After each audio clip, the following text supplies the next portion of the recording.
Du quintet du jour, je vous avais fourni le classement par indice. Les têtes de tableau étaient le 8 et le 10.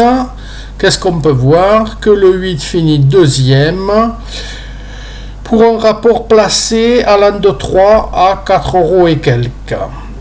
J'ai aussi une petite remarque à faire. Le 10 était une chance et c'était l'entraîneur Bonnefoy. Et qu'est-ce qu'on voit? Que le 11 c'était aussi l'entraîneur Bonnefoy, mais qui avait pas beaucoup de chance. Et qu'est-ce qui s'est passé? Le 11 gagne le quintet à la cote de 47 €. Alors c'est un détail à noter dans vos petits calepins. Sinon, rien de spécial au niveau du quintet. La tête de tableau a joué son rôle. Vous auriez pu aussi la jouer sur The Turf. Et là, vous touchiez 3,40 € pour 1 € et comme il finit second, The Show à 8,40 €. Je vous avais mis aussi une course à Cordemais, la course numéro 4. Je vous avais fourni le classement par indice. La tête du tableau était le 5. Et qu'est-ce qu'on constate? Le 5 gagne la course. Rapport gagnant 4,80 €, rapport placé 1,50 €. Je vous avais mis en bleu les chevaux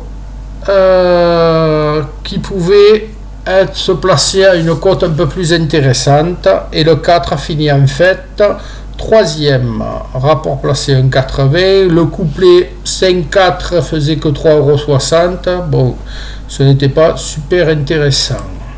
Voilà. Donc maintenant, je vous présente pour le quintet de demain à Paris-Vincennes, la course numéro 4 sur 2850 mètres. Voici mon classement par indice.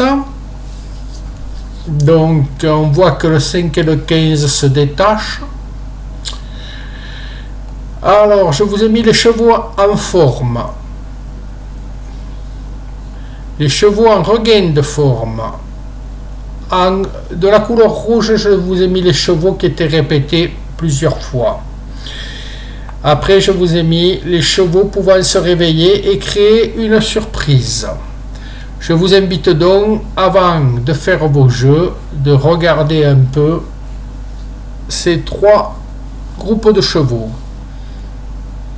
Et pour votre placé ou pour vos bases, attention au 5 et au 15. Je vous ai mis une autre course qui se disputera à Argentan, mais elle n'est jouable que sur Genibet et The Turf. Je vous ai mis mon classement par indice, où on voit qui se détachent le 12 et le 13. En rouge, ce sont les chevaux, les favoris de la presse. Donc je vous ai mis en bleu celui qui pouvait peut-être créer une surprise, le 4 et le 5. Vous avez toujours les 3 groupes, les chevaux en forme récente, où on voit qu'il y a les favoris de la presse qui sont très représentés, les chevaux en regain de forme et les chevaux pouvant se réveiller et créer la surprise. Je vous souhaite à tous de bons gains et de choisir les bons chevaux. Vous pouvez me suivre sur YouTube et n'oubliez pas de liker cette vidéo. Merci à vous. Bonne soirée.